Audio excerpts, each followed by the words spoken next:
A rodoviária estava quase vazia quando Luís chegou. O relógio marcava 23h32 e o ônibus para a cidade vizinha, onde ele visitaria a irmã, sairia às 23h47 em ponto. A luz amarelada dos postes do pátio externo parecia piscando ritmicamente, como se anunciasse que algo não estava certo naquela noite abafada. O atendente da companhia de transportes não falava nada, apenas olhava para Luís com um olhar vago, como se já soubesse de algo que ele não sabia. Luís sentou num banco de plástico duro, observando o movimento quase nulo ao seu redor. Quando o ônibus chegou, ele notou algo estranho. O veículo era antigo, diferente dos outros, como se tivesse saído direto de outra década. As janelas eram embaçadas e o letreiro eletrônico acima da cabine do motorista só mostrava uma coisa: 23h47. Nenhuma cidade. Nenhum destino. Luís hesitou, mas entrou. A porta se abriu com um estalo metálico alto demais, como se estivesse gritando para ele não subir. Dentro, havia poucos passageiros, todos com expressões neutras, olhando para frente, imóveis, como bonecos esquecidos num cenário de teatro. O motorista não falou nada, nem ao menos olhou para Luís. Ele passou seu bilhete pelo validador, mas não houve nenhum bip. O visor do aparelho estava apagado. Luís sentou-se próximo ao fundo, ao lado da janela, tentando não encarar ninguém. Mas então percebeu: o homem à sua frente estava calçado com sapatos antigos, daqueles que se usavam nos anos 40.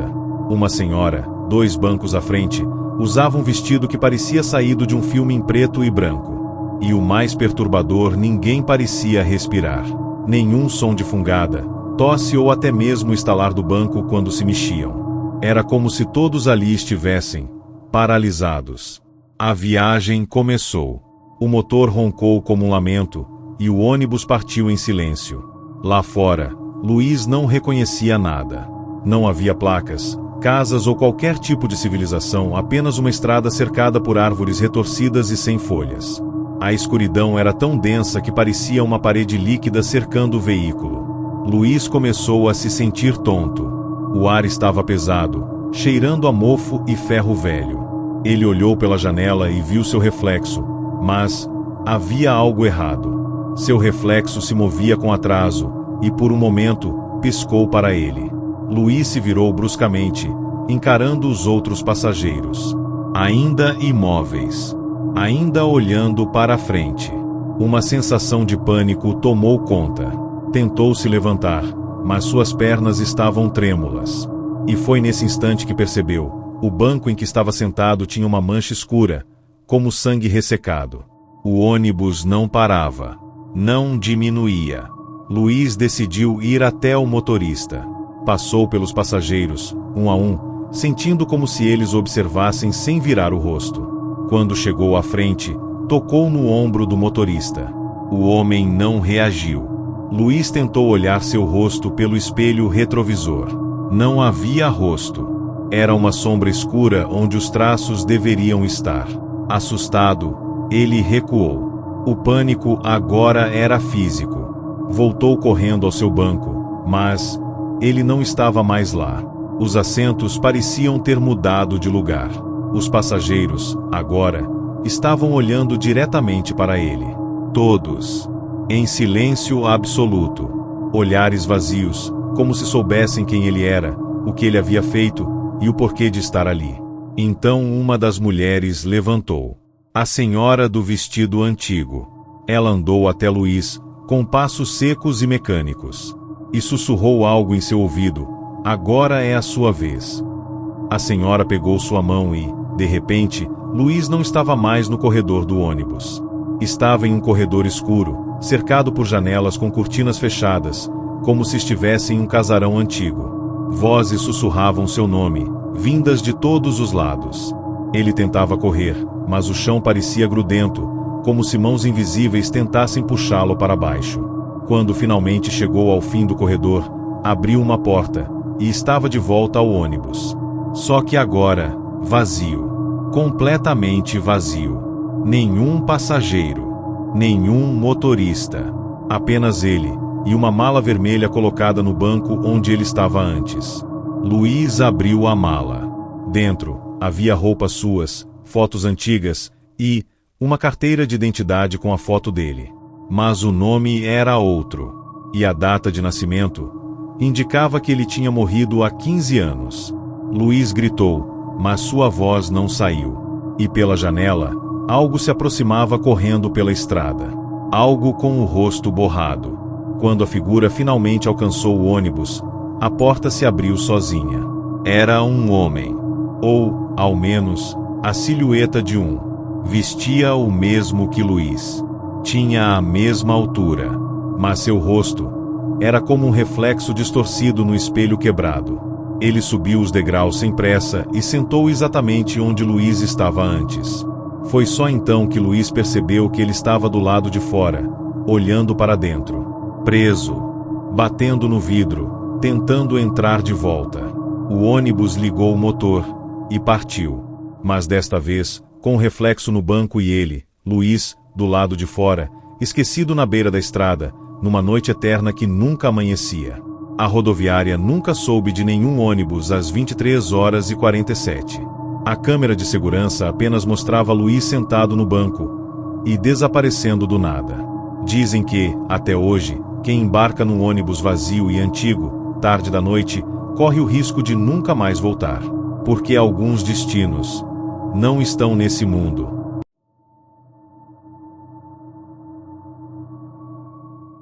Era uma madrugada fria quando Cíntia chegou ao terminal rodoviário do centro. As luzes piscavam com baixa voltagem, o chão estava molhado pela chuva fina e persistente, e o cheiro de café velho dominava o ar.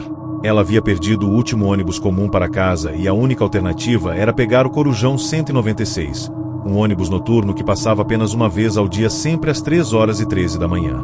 O atendente do guichê a olhou de forma estranha ao vender a passagem. Disse apenas: "Você tem certeza?", antes de lhe entregar o bilhete rasgado com caneta escrita à mão, diferente de todos os outros. Cíntia não respondeu. Estava exausta, emocionalmente drenada depois do enterro da avó, e só queria voltar para casa. Mas algo naquela noite dava a impressão de que nada seria simples. O relógio do terminal parou exatamente às 3h12, e quando o ponteiro se recusou a se mover, o farol do ônibus iluminou a plataforma 9.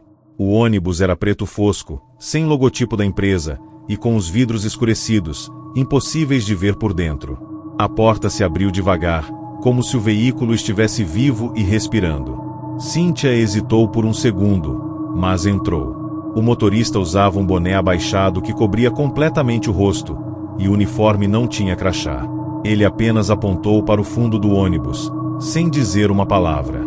O corredor era mais longo do que parecia do lado de fora, como se a arquitetura interna não seguisse as leis da física. Havia apenas 7 passageiros, todos sentados nos primeiros bancos, deixando o fundo vazio. Cíntia sentou no penúltimo banco, encostando a cabeça no vidro, e notou algo estranho. Todos os outros passageiros estavam com os olhos fechados, imóveis, como se dormissem ou fingissem dormir. Um deles, um senhor de paletó antigo, abriu os olhos lentamente, encarou Cíntia e murmurou: "Faltava só você." A frase do homem ecoou na cabeça de Cíntia por vários minutos. Ela tentou não olhar para ele novamente, mas a curiosidade era mais forte que o medo. Quando voltou os olhos, o banco onde o senhor estava vazio. Cíntia se levantou, caminhou até a frente do ônibus, mas não viu ninguém levantando, nem trocando de lugar. Os passageiros continuavam com os olhos fechados, estáticos, como bonecos de cera. O motorista, ao ser questionado, não respondeu. Não se moveu. Não pescou. Quando ela olhou pelo espelho retrovisor acima da cabine, viu o rosto do motorista. Mas não era um rosto. Era o dela. O reflexo mostrava Cíntia ao volante, com um sorriso vazio, olhos pretos e fundos, como se ela estivesse morta por dentro. Um frio percorreu sua espinha. Quando se virou para fugir dali, todos os passageiros estavam de pé, olhando para ela. E todos tinham o mesmo rosto que o seu. Cíntia gritou. Fechou os olhos e se encolheu no chão do ônibus. Mas quando os abriu, estava novamente em seu banco, sozinha, como se nada tivesse acontecido. As luzes internas estavam apagadas, o vidro embaçado, e o único som era o do motor acelerando sem parar. O tempo parecia parado. Não havia sinal de cidade, estrada ou qualquer civilização lá fora. Apenas uma névoa densa, branca, quase líquida. Cynthia tentou usar o celular, mas ele mostrava uma única notificação: último passageiro confirmado. Ao olhar ao redor, percebeu algo muito pior. Os outros bancos estavam ocupados por figuras irreconhecíveis, cobertas por véus pretos e roupas de luto. Todos estavam virados para ela. Uma delas se levantou e caminhou até seu banco. Cynthia tentou fugir, mas a figura segurou seu braço com força gélida e disse em voz baixa: "Você não devia ter entrado. Agora, vai fazer o trajeto até alguém assumir seu lugar." As palavras da figura ecoaram na cabeça de Cynthia como um mantra distorcido. A cada repetição, as janelas do ônibus começavam a embaçar de dentro para fora, revelando silhuetas que corriam ao lado do veículo, como se estivessem tentando entrar. O interior tremia, a luz piscava e o letreiro frontal se alterava entre Corujão 196 e Passagem Final. Cynthia tentou abrir a porta de emergência, mas ela estava derretida, como se tivesse sido moldada no próprio metal do ônibus. Os bancos começaram a desaparecer um por um, engolidos pela escuridão. Os passageiros encapuzados também sumiam, restando apenas uma coisa: um espelho oval preso à parede do fundo, mostrando a imagem de Cynthia sentada, sozinha, como se fizesse parte da estrutura do ônibus. Quando ela tocou o espelho, sentiu algo puxá-la para dentro. E naquele momento, o veículo parou. As portas se abriram. E um novo passageiro entrou, perguntando ao motorista: "Ainda tem vaga?" A figura do novo passageiro passou por Cynthia sem notá-la. Mas ela sabia, agora fazia parte do ônibus. Estava presa. O reflexo no espelho não mostrava mais seu rosto, mostrava o rosto de quem acabava de entrar. O ciclo havia recomeçado. O motorista virou levemente o rosto e, pela primeira vez, falou: "Bem-vindo." Do lado de fora, o mundo girava normalmente. Pessoas acordavam para trabalhar, tomavam café, nem imaginando que, toda madrugada, um ônibus rodava pelas rodovias vazias, buscando o próximo nome da lista. Cynthia estava ali, em silêncio, vendo o banco onde antes sentava agora ocupado. Sabia que, um dia, quando a lotação estivesse completa novamente, o ônibus faria sua última parada. Mas até lá, ele seguiria rodando, sempre às 3h13, carregando passageiros esquecidos, almas perdidas, pessoas que só queriam voltar para casa, e acabaram entrando no lugar errado.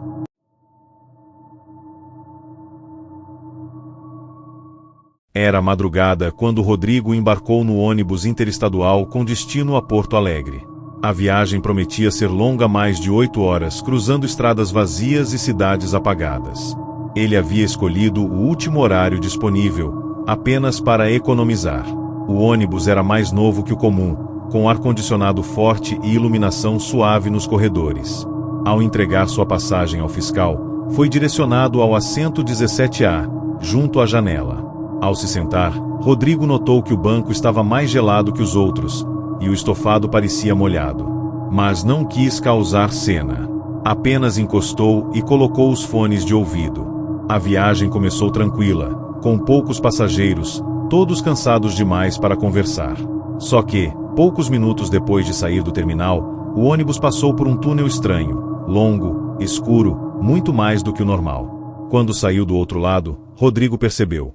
O sinal do celular havia sumido completamente, e o letreiro digital acima da porta marcava um horário impossível 022.66. Rodrigo achou que era erro do sistema. Mas o tempo parecia travado. O relógio nunca mudava. Ouvindo apenas a música nos fones, ele fechou os olhos por alguns minutos.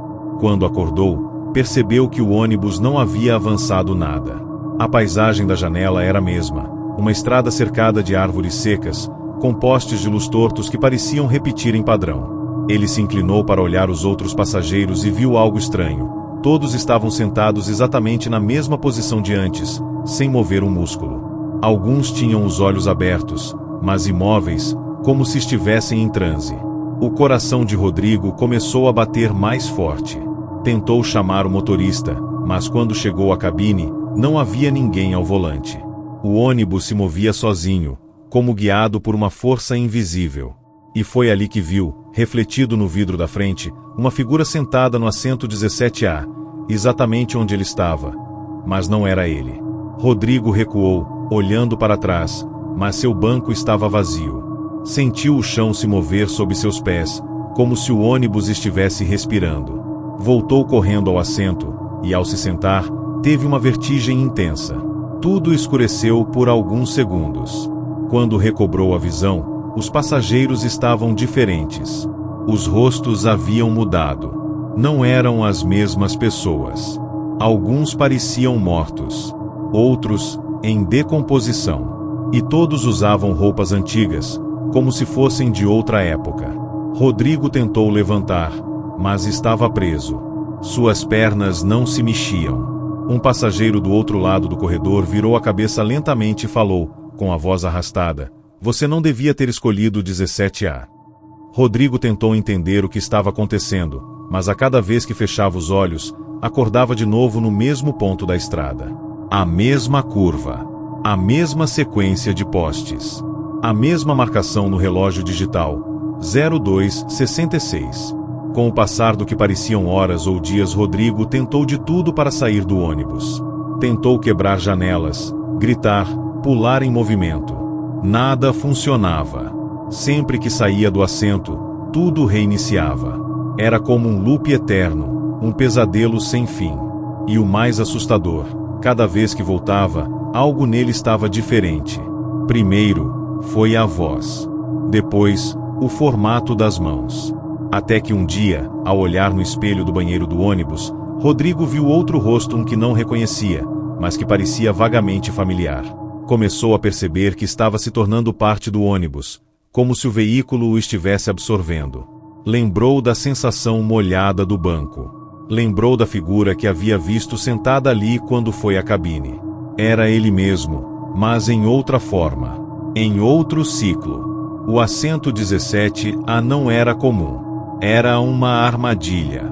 Um selo. Um buraco no tempo. Rodrigo passou a observar os novos passageiros que entravam. Alguns desapareciam depois de algumas horas. Outros surtavam e sumiam quando tentavam sair.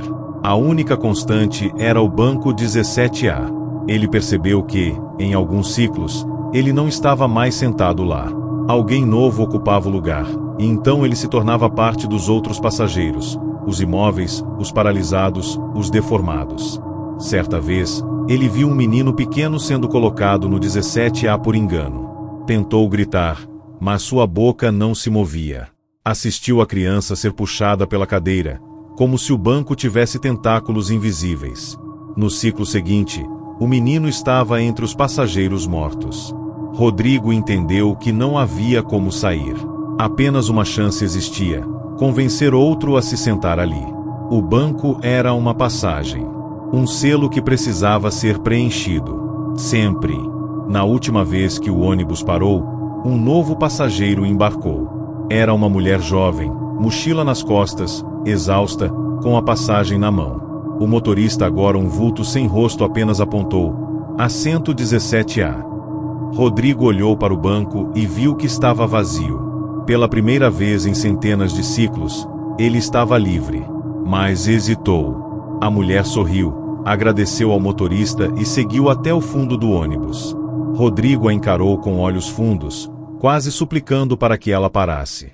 Mas ela não percebeu. Quando se sentou, o ciclo reiniciou. Rodrigo estava em pé, no corredor, livre, ou quase. Porque agora ele era o próximo motorista. E na cabine, ao seu lado, o letreiro brilhou em vermelho, como uma ferida aberta: 17A disponível em breve. A estrada seguia infinita. A madrugada não acabava. E o ônibus jamais parava.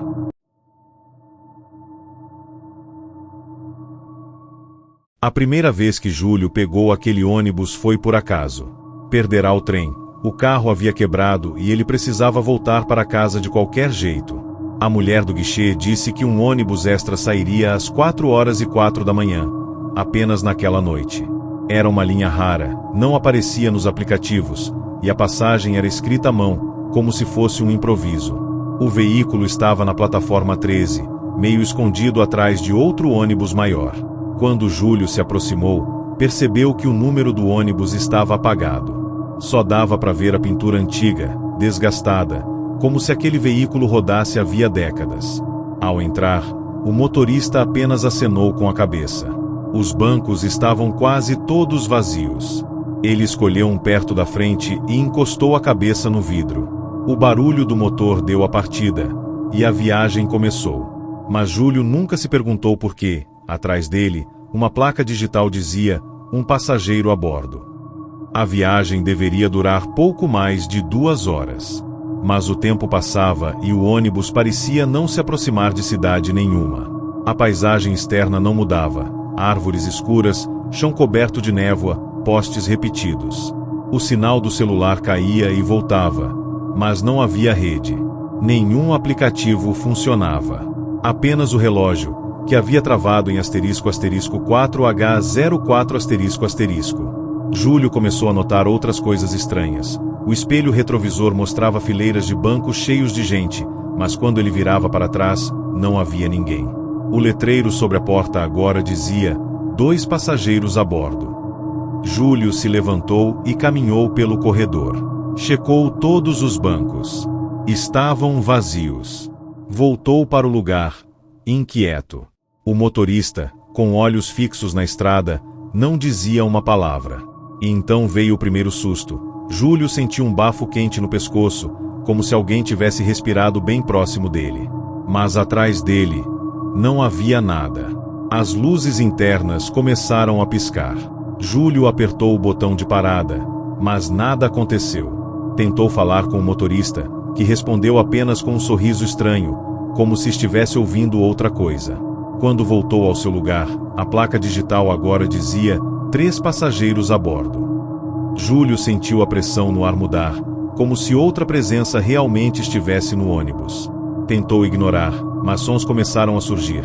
Passos lentos no corredor, um banco rangendo sozinho e, o pior, uma voz sussurrando o nome dele. Júlio! Júlio! Você não devia estar aqui. Ele se levantou novamente, mas ao tentar descer na próxima parada, percebeu que a porta estava trancada. Pela janela, ele viu um ponto de ônibus abandonado, e por um segundo, viu a si mesmo, parado do lado de fora. Mas quando piscou, a imagem sumiu. O ônibus seguiu, e a placa agora dizia: 4 passageiros a bordo. Júlio entrou em desespero. Começou a gritar com o motorista, a bater na porta, nas janelas, mas ninguém reagia. O veículo parecia uma prisão em movimento. O letreiro continuava mudando: 5, 6, 7 passageiros a bordo. Mas ele continuava vendo apenas a si mesmo. Quando voltou ao assento, havia uma bolsa no banco ao lado. Uma bolsa que não era sua.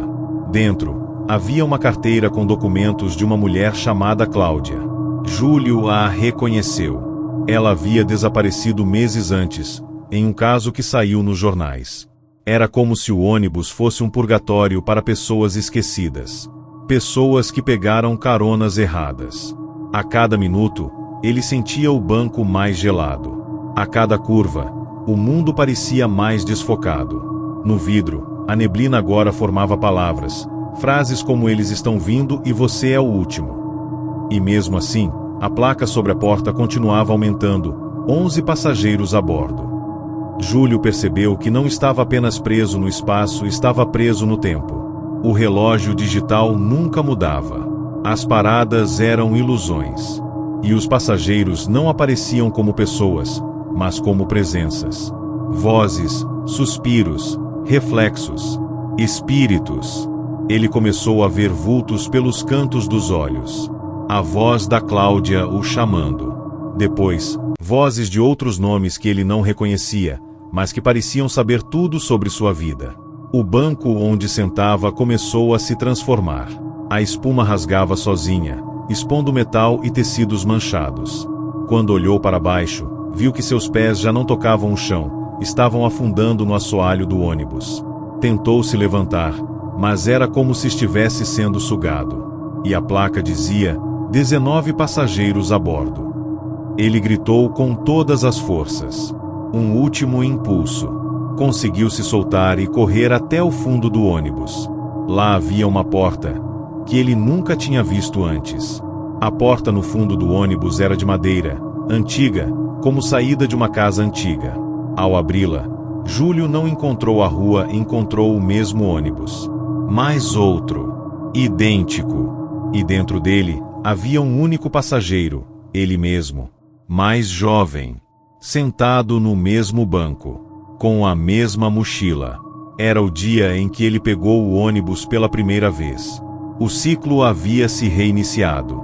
Ele tentou impedir a si mesmo de entrar, gritando, batendo no vidro, mas ninguém o via. Era como um eco do que já aconteceu. E quando seu eu mais novo entrou, a placa digital apagou e acendeu com uma frase diferente: passageiro registrado com sucesso. Nunca desce. Júlio agora estava em outro papel sentado no banco do motorista, sem saber como foi parar ali. E no painel, uma mensagem que ele não podia apagar: próxima viagem, 4h04. Plataforma 13.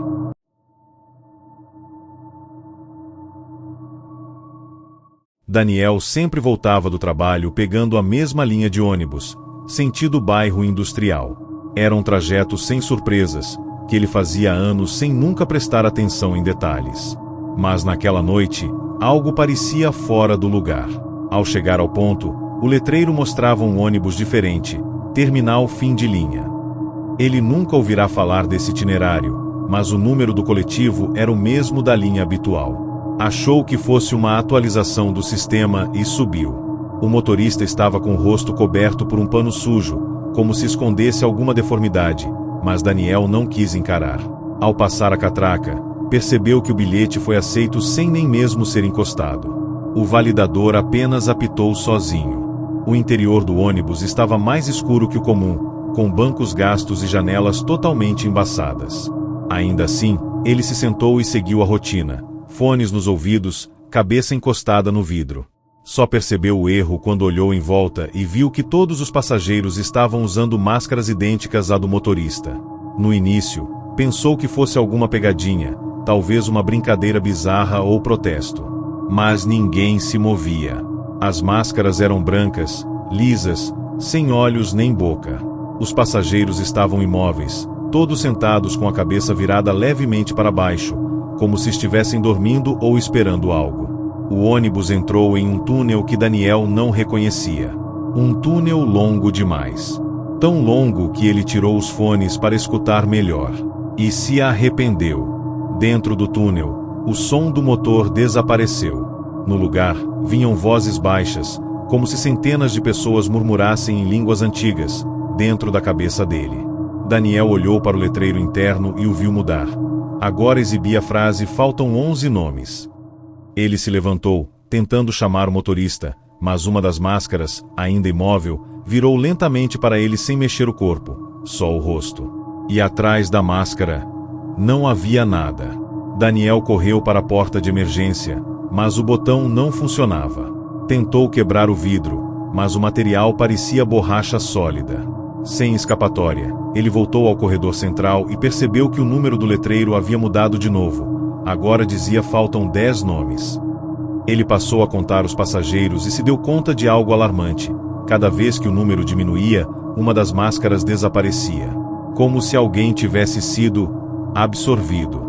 Quando tentou tocar em um dos passageiros, sua mão atravessou a máscara como se fosse feita de vapor. Mas ao encostar no banco de trás, viu uma inscrição gravada à faca: você só sai se outro entrar. O pânico aumentou. Daniel gritou, bateu nos bancos, até que sentiu algo puxando seus pés. Era como se o chão estivesse sugando suas pernas. E quando conseguiu se soltar, notou algo ainda pior. Agora ele também estava usando uma máscara. Desesperado, Daniel tentou arrancar a máscara, mas ela parecia colada à pele. Quanto mais puxava, mais ardia, como se fizesse parte do seu rosto. As vozes na sua cabeça começaram a aumentar, sussurrando segredos sobre sua infância, seus erros, seus medos mais profundos. Não havia como fugir. Ele sentou novamente, tentando recuperar o controle, e viu que o letreiro agora dizia: faltam 6 nomes. Era como se o ônibus estivesse colhendo almas ou identidades. Aos poucos, Daniel percebeu que estava se esquecendo de coisas simples: o nome da mãe, onde trabalhava, a cor do próprio carro. E então percebeu: o ônibus não levava ninguém a lugar nenhum. Era um coletor de memória. Um lugar onde as pessoas iam parar quando se tornavam irrelevantes, esquecidas pela sociedade ou por si mesmas. A estrada continuava escura, infinita, e o painel passou a mostrar uma nova frase: "Bem-vindo ao terminal fim de linha". Aos poucos, Daniel começou a aceitar a situação. As lembranças continuavam sumindo. Agora ele não se lembrava de seu nome completo, nem do motivo de ter subido naquele ônibus. Tentava se agarrar a fragmentos da realidade, mas tudo escorregava como areia entre os dedos. Ele observava os novos passageiros entrando em paradas aleatórias, rostos jovens, velhos, pessoas comuns, sempre com expressões de confusão e medo. E sempre que um novo subia, o letreiro atualizava: faltam 5, 4, 3 nomes. Então, Daniel entendeu: havia um número específico de passageiros a serem capturados. Um ciclo. Um contrato silencioso. Quando o último fosse coletado, tudo reiniciaria. Mas o que acontecia com quem estivesse dentro do ônibus ao fim da contagem? Ninguém sabia. Um dos passageiros murmurou: "É quando o terminal aparece". E naquele instante, pela janela, algo surgiu na estrada. Uma construção imensa, feita de ferro e concreto, sem portas, apenas buracos escuros onde olhos observavam. O ônibus parou diante da estrutura. O terminal fim de linha era silencioso, sem nenhum som vindo de dentro. Os passageiros começaram a descer, um a um, como automatos. Daniel tentou resistir, mas as pernas se moviam sozinhas. Ao passar pela porta, notou que as máscaras estavam se desmanchando em poeira, revelando rostos vazios, apagados. O seu também. Lá dentro, a construção era infinita. Corredores com portas trancadas, escadas sem fim, espelhos que não refletiam nada. Ele entendeu: aquele lugar não era um destino. Era um esquecimento completo, uma anulação existencial. E então, sem saber como, ele acordou. De volta ao ponto de ônibus. O sol nascendo. Pessoas comuns esperando a condução. Mas quando olhou para o reflexo do vidro, viu: seu rosto ainda estava coberto por uma fina camada branca. A máscara estava ali. E atrás dele, o letreiro do próximo ônibus aparecia no visor: terminal fim de linha, embarque autorizado.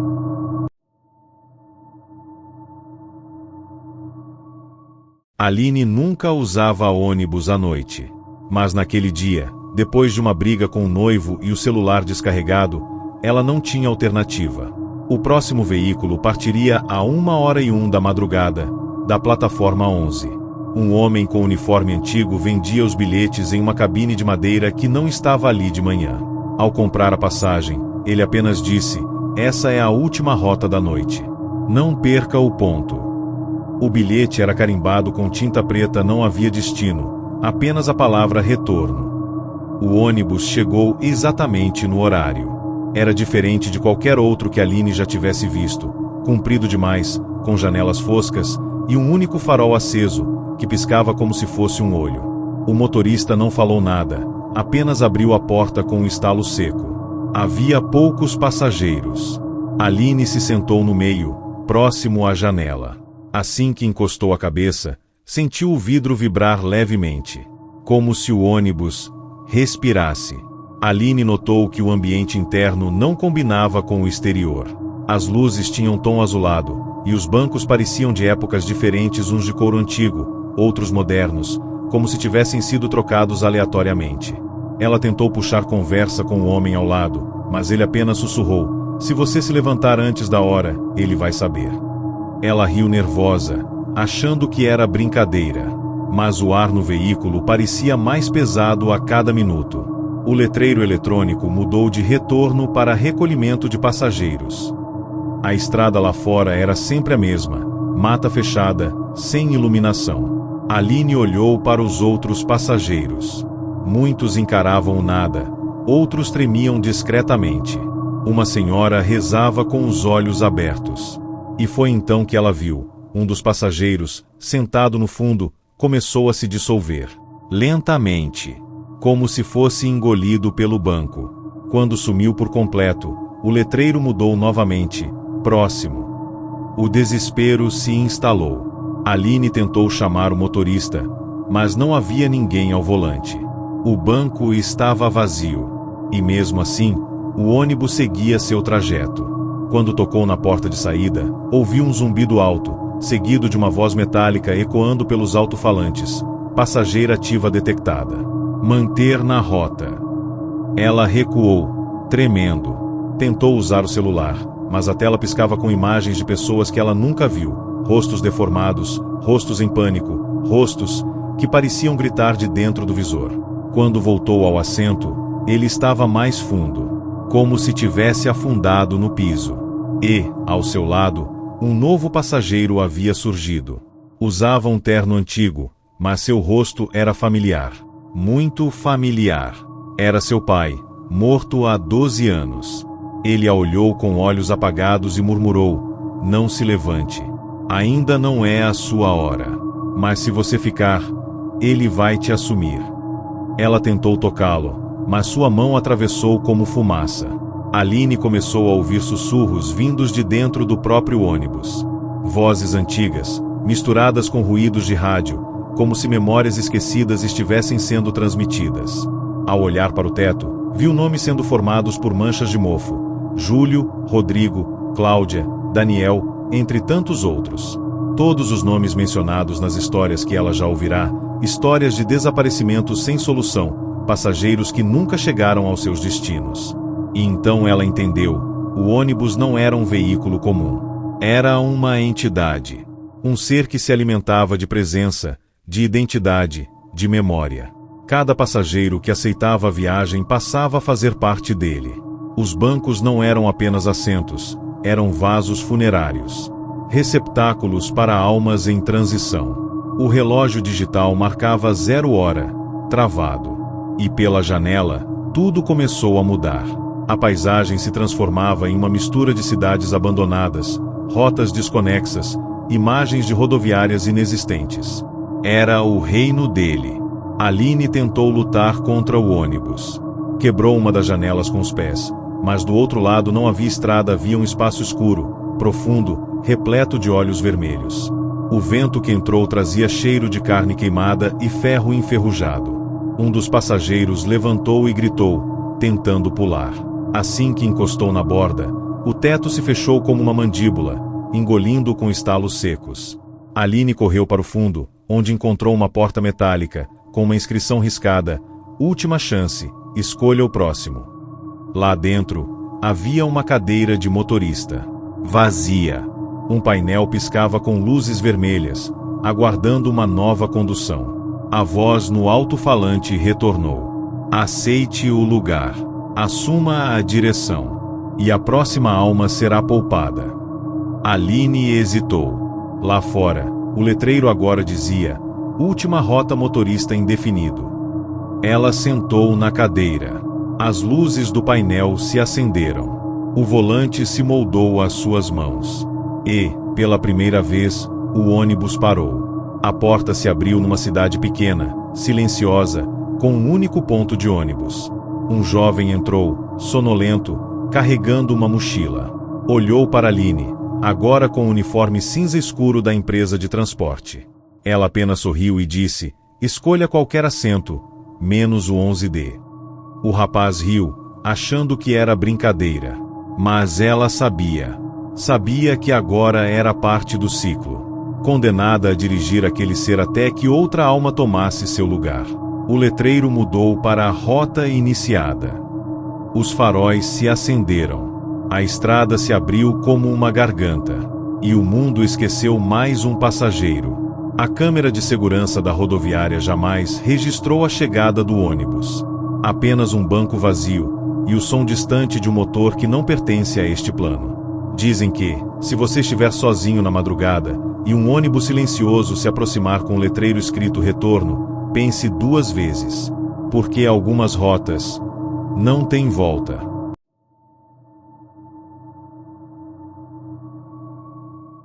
Mateus nunca foi do tipo que prestava atenção em rotas. Pegava o mesmo ônibus há anos, linha 701, sentido Terminal Norte. Naquela noite, ele saiu mais tarde do trabalho. O celular estava com apenas 1% de bateria e a cidade parecia mais silenciosa que o normal. Ao chegar na parada, um ônibus diferente aguardava, com um letreiro escrito 701R invertido. Pensando que fosse apenas uma nova rota criada pela empresa, ele subiu. O motorista era muito magro, usava luvas e um chapéu antigo. Seus olhos estavam escondidos por óculos escuros, mesmo sendo noite. O veículo cheirava a mofo, e os bancos estavam dispostos de forma estranha, alguns virados para trás, outros para os lados. Mateus se sentou perto da janela, mas não reconheceu a paisagem. Ao invés de seguir rumo ao centro, o ônibus tomou uma rua que não existia. A estrada estava escura, sem postes. E lá fora, as casas pareciam viradas de costas. O ônibus parecia rodar em círculos, mas sem nunca passar duas vezes pelo mesmo lugar. O céu tinha uma coloração cinza esverdeada, como se estivesse preso entre o anoitecer e o amanhecer. Mateus tentou usar o celular, mas o visor mostrava a frase, dispositivo fora de tempo. O relógio digital do ônibus marcava 11h11, mas cada minuto que passava, o número mudava para trás, 11h10, depois 11h09. Como se estivesse contando em ordem regressiva. Os outros passageiros estavam estranhamente calmos. Todos tinham os olhos voltados para baixo, segurando bilhetes antigos, desbotados.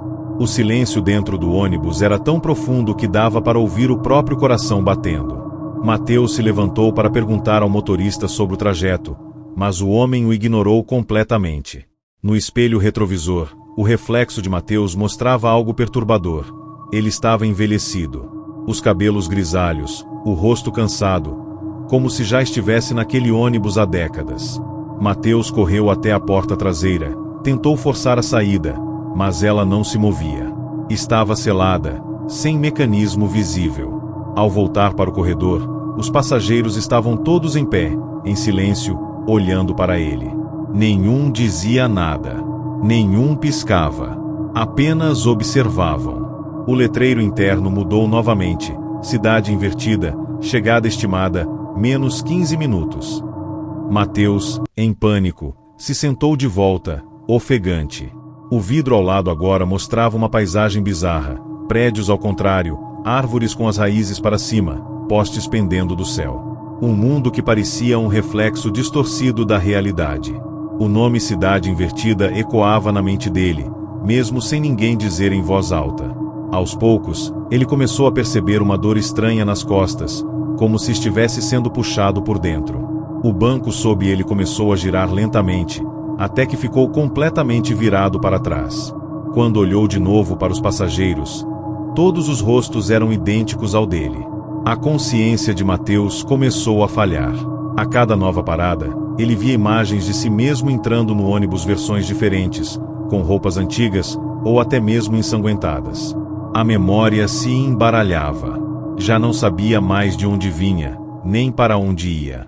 O tempo dentro do ônibus estava completamente corrompido. O relógio marcava horas negativas, datas inexistentes. Ele olhou para os bancos ao redor e notou placas com inscrições invertidas. Uma delas dizia, só se desce quando se esquece. A outra, mais gasta, trazia algo pior. Quem tenta sair, volta no banco oposto.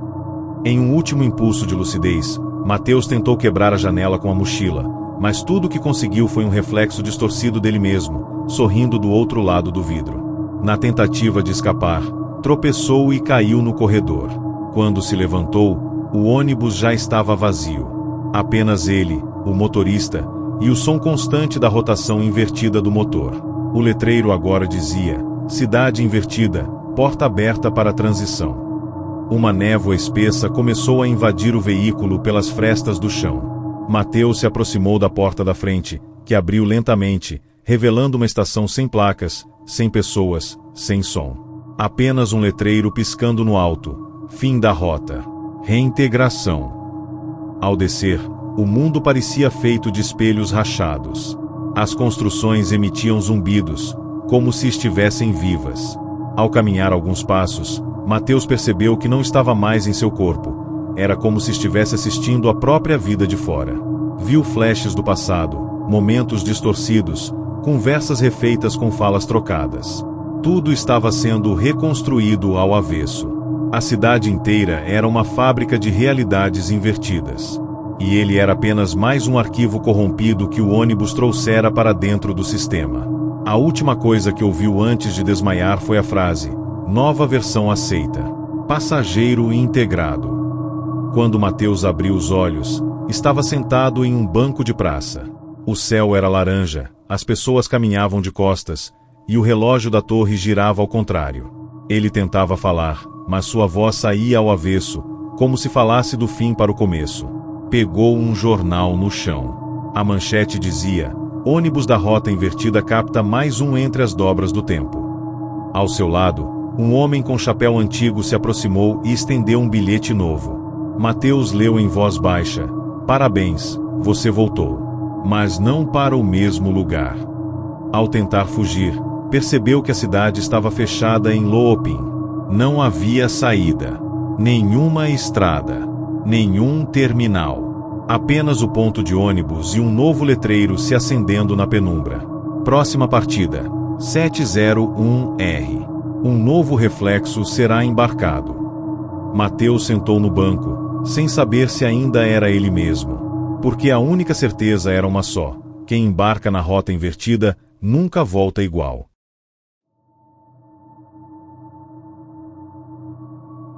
Carlos não sabia explicar por que decidiu pegar aquele ônibus.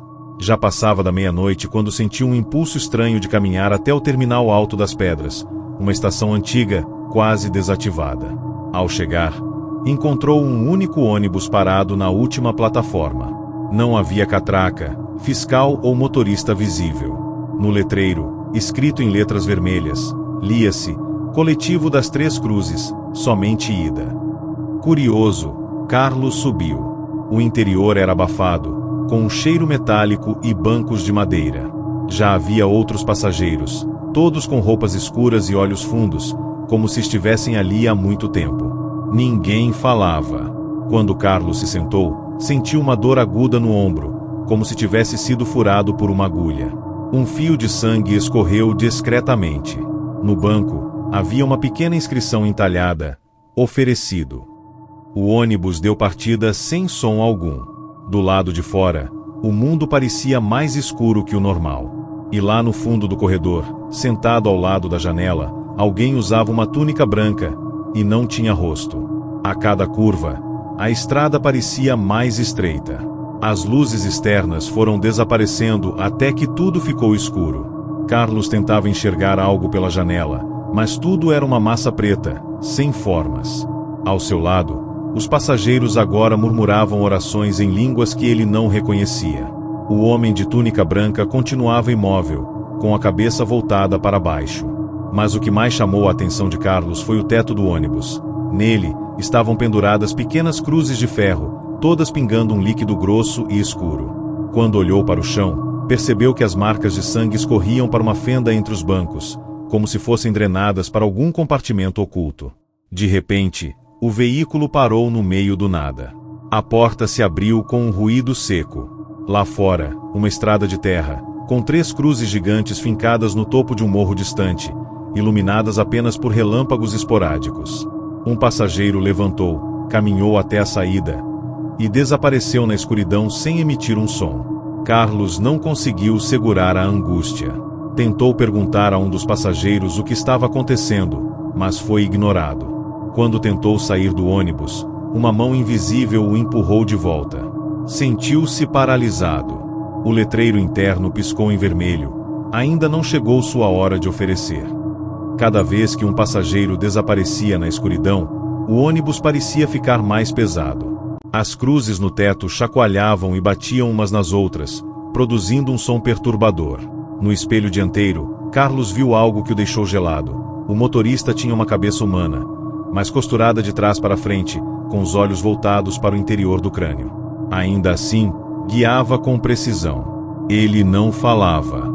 Apenas girava o volante com movimentos secos. A estrada de terra seguia adiante, e as 3 cruzes cresciam no horizonte. Carlos sentia que estava sendo levado a um destino inevitável, e que resistir não era mais uma opção. Ele não estava em uma viagem. Estava em um ritual. A certa altura, os passageiros começaram a tirar pedaços de papel dos bolsos. Cada um segurava o que parecia ser uma sentença.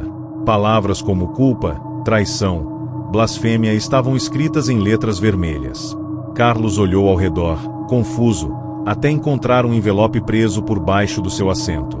Dentro, havia um papel amassado, manchado de sangue seco. Nele, apenas uma palavra: negação. Imediatamente, lembrou-se da mãe no hospital e de como ele não atendeu a última ligação antes dela falecer. Aquilo o esmagou por dentro. O ônibus parou novamente. A porta se abriu. Um novo passageiro se aproximou da entrada. Era ele mesmo, mas mais velho. Cabelos brancos, olhar vazio, roupas ensanguentadas. A figura entrou e sentou do outro lado do corredor. Carlos fechou os olhos, querendo acordar daquele pesadelo. Quando os abriu, o ônibus já estava no alto do morro. As 3 cruzes gigantes agora brilhavam com uma luz antinatural. E o letreiro dizia: Última estação entrega. Todos os passageiros desceram em silêncio. A porta ficou aberta por longos segundos até que Carlos foi o último a sair. Lá fora, o chão era coberto por cinzas, e o ar estava impregnado por um cheiro de ferro e enxofre. As 3 cruzes estavam à frente, cercadas por estátuas quebradas, velas derretidas e vestígios de oferendas antigas. No centro do altar, havia um púlpito feito de ossos, e sobre ele, um livro aberto, com páginas escritas em pele. Um a um, os passageiros se ajoelharam e colocaram os papéis com suas palavras de culpa no altar. Quando Carlos se aproximou, sentiu a presença da figura de túnica branca atrás dele. Ao tentar olhar para trás, não conseguiu mover a cabeça. Ele foi forçado a ajoelhar. Uma voz ecoou no ambiente, profunda, vinda do céu nublado: Você nega, mas foi escolhido. E então, o próprio Carlos mais velho aproximou-se, pegou o papel da culpa e o empurrou contra o peito do Carlos jovem. A dor foi imediata. Queimava. Carlos acordou no mesmo banco de onde havia partido. Mas o terminal estava vazio. O sol nascia no horizonte, e não havia mais ônibus, nem plataforma, nem ninguém por perto. Tentou se levantar, mas sentia algo diferente. Ao tocar o peito, havia uma cicatriz em forma de cruz. O envelope que receberá ainda estava em seu bolso, mas agora com uma nova palavra: aceito. Ao caminhar pelas ruas, as pessoas o ignoravam. Era como se ele não existisse. Tentou ligar para alguém, mas seu número não era mais reconhecido. Foi até sua casa, mas outra família morava ali. Sem saber o que fazer, voltou ao terminal na noite seguinte. Nenhum ônibus, nenhum bilhete, mas no chão, escrito com giz vermelho, uma única frase: O coletivo das 3 cruzes não leva quem aceita, apenas quem foge. Carlos sorriu, triste. Sabia que estava preso entre os que não pertencem a lugar nenhum. E sabia também que em breve voltaria a ouvir o ronco do motor ao longe, porque a próxima coleta estava prestes a começar.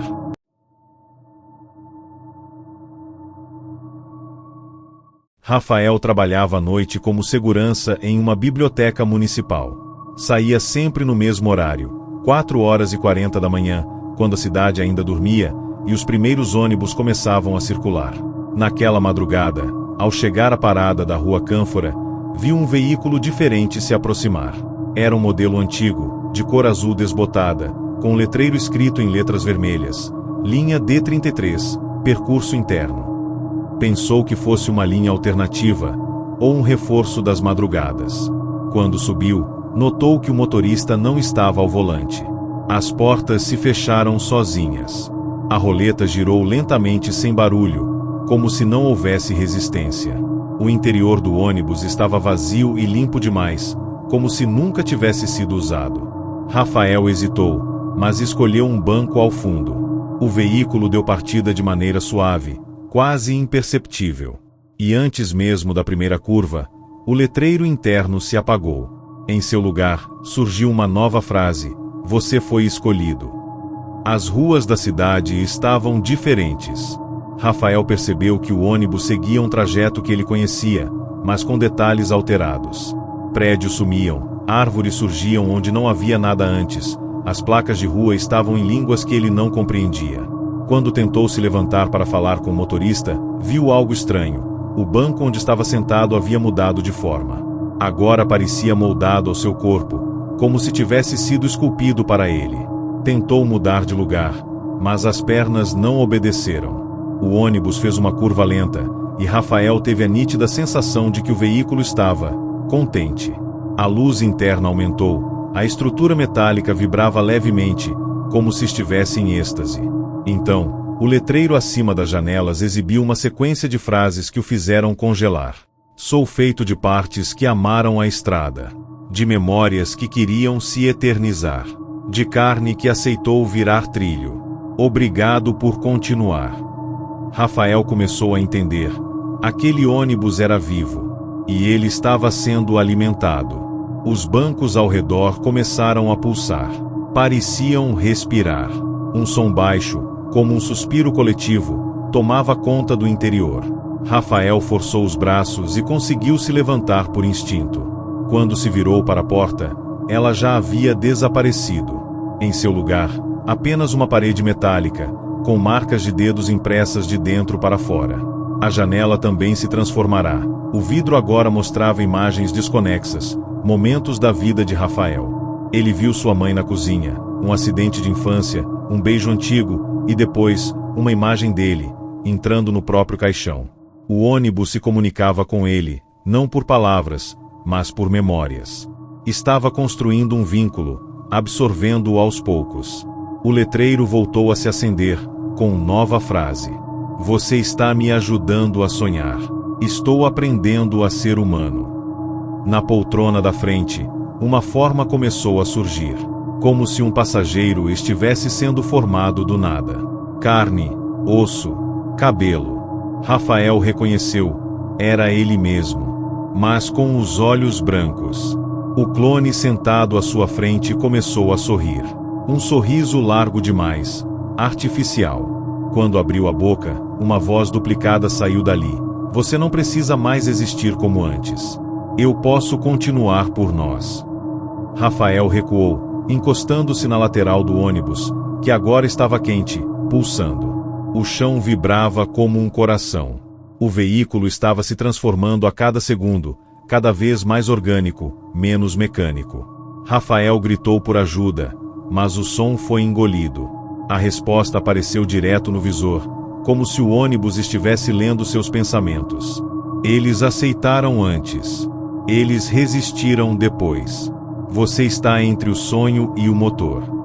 Rafael correu para o fundo, e ao tentar quebrar a janela com os punhos, ela cedeu, mas não em estilhaços. Ela se abriu como pele rasgada, revelando do lado de fora uma estrada suspensa sobre o vazio. O ônibus flutuava. Não havia mais cidade. Não havia mais mundo. Só uma linha infinita. E um único destino: fusão. A estrutura metálica começou a render como ossos sendo quebrados. O clone de Rafael se levantou e caminhou até ele, estendendo as mãos.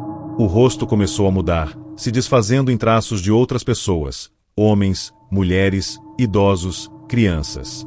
Eram memórias, identidades anteriores, todas preservadas dentro da consciência do ônibus. E cada uma delas olhava para Rafael como se o culpasse por estar ali. Ao tocar sua testa, uma enxurrada de vozes invadiu sua mente. Eu era motorista. Eu era passageira. Eu só queria chegar em casa. Eu fui o primeiro. Eu disse sim. Eu disse não. Eu fui você. Rafael caiu de joelhos, com os olhos marejados. Sentia a própria individualidade se esvaindo. Não lembrava mais o nome completo, nem onde morava, nem quantos anos tinha. O letreiro exibia agora a palavra, atualizando. O clone se sentou no banco da frente, assumiu o lugar, cruzou os braços e sorriu. O ônibus deu partida de novo. Rafael sentiu o banco envolvê-lo. E a frase final apareceu: "Obrigado por me ensinar o que é alma." Quando a polícia encontrou o ônibus abandonado dias depois, ele estava estacionado em uma estrada rural, sem placas. Nenhum vestígio do motorista ou passageiros. No interior, bancos vazios exceto por um. O do fundo. Nele, uma marca no couro, como o contorno de alguém que esteve sentado ali por tempo demais. Nenhum documento, nenhuma digital. Apenas um bilhete colado no painel, com caligrafia tremida. "Esse ônibus sabe demais. Se ele parar para você, não entre." Desde então, relatos começaram a surgir pela madrugada, de um ônibus azul, sem motorista, que surge em pontos silenciosos, oferecendo uma carona para quem mais precisa. Quem entra, nunca mais é visto. Mas às vezes, alguém parecido aparece em outro lugar, agindo estranho, repetindo frases desconexas como: "A estrada me lembra de mim" ou "Eu fui escolhido para continuar o sonho." Porque aquele ônibus não quer apenas levar você para algum lugar. Ele quer saber como é ser você.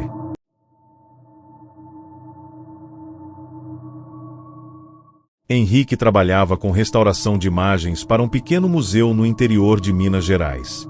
Entre os arquivos digitais que recebeu de uma prefeitura abandonada, encontrou uma fotografia em preto e branco com um detalhe em comum: um ônibus antigo, sem identificação, parado em frente a uma estrada de terra. O mais estranho era o que aparecia no fundo da imagem: figuras borradas dentro do veículo, com os rostos cobertos por uma névoa escura. E uma delas era idêntica a ele. O rosto, a postura, até a roupa. Assustado, tentou rastrear a origem da imagem, mas o arquivo não tinha metadados. E naquele mesmo dia, ao sair do trabalho, passou por um ponto de ônibus desativado. Para sua surpresa, um veículo azul acinzentado parou em silêncio. No letreiro, ponto final, passageiro 0. Contra toda a lógica, sentiu um impulso irresistível. Subiu. O motorista apenas acenou com a cabeça. E Henrique, sem saber porquê, disse em voz baixa: "Eu lembro dessa viagem." O interior do ônibus parecia suspenso no tempo. As luzes piscavam lentamente, como se respirassem. Os bancos eram todos diferentes entre si, alguns modernos, outros de madeira antiga, outros com cintos de segurança enferrujados. Henrique se sentou no meio e notou algo gravado no assento ao lado: "Para sair, é preciso lembrar quem você foi." A estrada lá fora não seguia rumo conhecido. Eram campos mortos, com árvores secas e placas cobertas por símbolos incompreensíveis. Ao seu redor, os poucos passageiros permaneciam em silêncio absoluto. Um deles parecia ter costuras na boca. Outro usava um terno com etiquetas de cemitérios. E todos olhavam para Henrique, discretamente. Quando ele olhou para o letreiro interno do ônibus, uma frase pulsava: "Estamos voltando ao ponto onde tudo começou." Henrique sentiu uma vertigem forte, como se o tempo estivesse recuando dentro do seu corpo. Memórias que não eram dele começavam a surgir. Vidas inteiras. Mortes esquecidas. E um nome repetido por dentro: 0, 0, 0. O ônibus parou abruptamente no meio de uma estrada sem fim. A porta se abriu, mas ninguém desceu. Ao lado de fora, não havia chão, apenas escuridão, como um abismo líquido. Henrique tentou falar com o motorista, mas, ao se aproximar, viu que o homem havia desaparecido. No seu lugar, um espelho retorcido refletia o interior do ônibus. Mas no reflexo, Henrique estava em todos os bancos. Várias versões dele, com idades diferentes, sofrendo, chorando, gritando. Uma voz grave surgiu de todos os alto-falantes ao mesmo tempo: "Você foi o primeiro. O que abriu o caminho. O que subiu sem medo. O que não se lembrou de sair." Henrique recuou, assustado, tentando entender.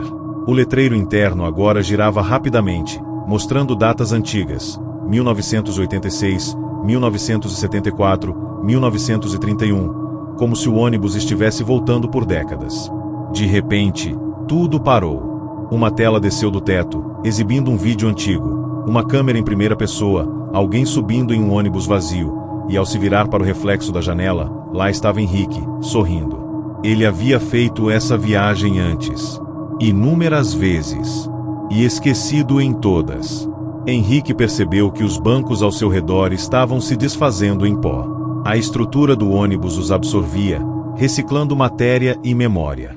Do chão, começou a subir uma névoa espessa, que se moldava em formas humanas.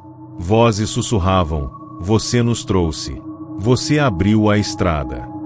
O teto se abriu lentamente, revelando um céu negro com constelações que mudavam de forma. As estrelas giravam em espiral, formando uma única frase: "Você é a origem." O tempo se fragmentava dentro da cabeça de Henrique. Ele via outras histórias, flashes das histórias de Daniel, Aline, Carlos, Rafael. Todos os passageiros perdidos ao longo da série. Todos conectados por uma mesma rota. Um mesmo ponto de entrada. Ele, o passageiro zero, não era só o primeiro a embarcar. Era o primeiro a esquecer que existia. Era o passageiro que transformou o ônibus em algo mais. Henrique tentou gritar, mas sua boca já não se movia. Seu corpo se desfazia. O ônibus estava o absorvendo novamente. Pela 10ª, 20ª, 100ª vez. Dentro de uma sala vazia, em algum lugar impossível, Henrique abriu os olhos. Estava sentado diante de uma parede com centenas de espelhos. Em cada um, via uma versão diferente de si mesmo. Morto, chorando, rindo, rezando. Um alto-falante no teto ativou-se. "Você já foi todos os passageiros. Agora será o motorista." A cadeira diante dele se transformou em um banco de direção. O painel do ônibus se acendeu. O letreiro mostrou: "Rota reiniciada, embarque imediato." Sem vontade própria, Henrique caminhou até a cabine. Ao sentar, o volante se moldou às suas mãos. A estrada surgiu do nada à frente. O coletivo estava vivo, faminto e feliz por ter voltado ao controle. E Henrique, ou o que restava dele, agora comandava o veículo. Os passageiros começaram a entrar, jovens, velhos, perdidos, dormindo, todos os que tentaram fugir do próprio passado. E o ônibus seguiu viagem. Silencioso, eterno, cíclico. A alma de Henrique agora era parte do motor. Na cidade, lendas começaram a circular.